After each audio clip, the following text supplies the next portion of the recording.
नहार का मन अजीब सी बेचैनी में डूबा हुआ था। वह बाजार में कुछ सामान लेने आया था, लेकिन तभी उसकी नजर एक जानी पहचानी सूरत पर पड़ी। वह चेहरा, हाँ, वही मासूम आंखें, वही सादगी, यह रूही थी। नहर की सांसें अचानक तेज हो गईं। दिल की धड़कन मानो कानों में गूंजने लगी। जैसे ही उसकी निगाहें रूही के चेहरे पर टिकीं, उसकी धुंधली यादों का कोहरा धीरे धीरे छंटने लगा। अतीत के टुकड़े, बिखरे हुए लम्हे, अधूरी बातें, सब कुछ धीरे धीरे उसके दिमाग में घूमने लगा। नहर उसके पास गया, उसकी आंखों में टकटकी लगाए और एक ठंडी आवाज में बोला, तुमने मुझसे धोखा किया है, रूही। तुम मेरे घर में नौकरानी बनकर रह रही थी और मुझे पता भी नहीं चला कि वह तुम हो। रूही एकदम से घबरा गई। उसकी आंखों में डर और दर्द एक साथ तैर गए। कांपती आवाज में वह बोली, नहार जी, आप मुझे गलत समझ रहे हैं। मैंने धोखा नहीं दिया। परिवार के लोगों ने मुझे आपसे मिलने से रोक दिया था। उन्होंने कहा था कि जब तक आपकी याददाश्त वापस न आ जाए, मैं अपना चेहरा आपको न दिखाऊं। नहार के माथे पर बल पड़ गए। ऐसा क्यों कहा उन्होंने? क्या तुम्हारा मेरे साथ कोई रिश्ता है? क्यों?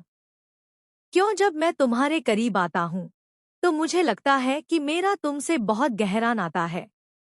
तुम्हें देखकर मैं अपनी सारी परेशानियां भूल जाता हूँ।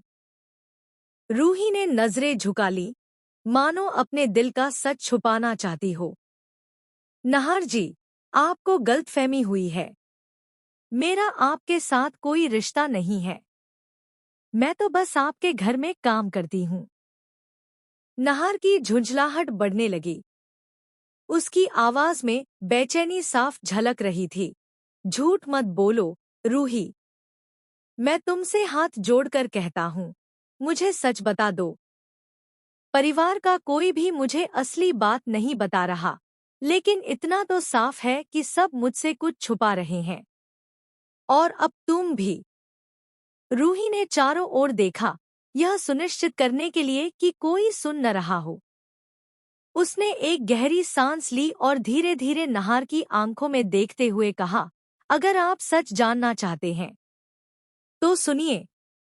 मेरा नाम रूही नहार गोयनका है और मैं आपकी पत्नी हूँ। यह सुनते ही नहार के पैरों तले जमीन खिसक गई। उसकी आंखें फैल गईं, सांसें रुक सी गईं। तुम मेरी पत्नी?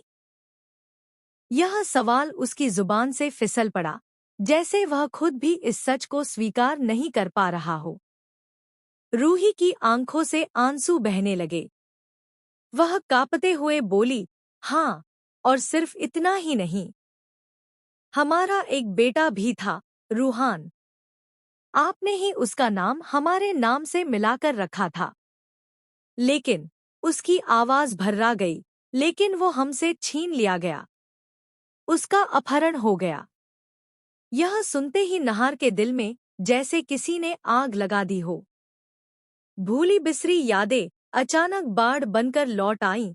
रूही की हंसी, बेटे की मासूम आंखें, साथ बिताए हुए लम्हे, सब कुछ उसके सामने एक फिल्म की तरह घूम गया। उसकी आंखें नम हो गईं।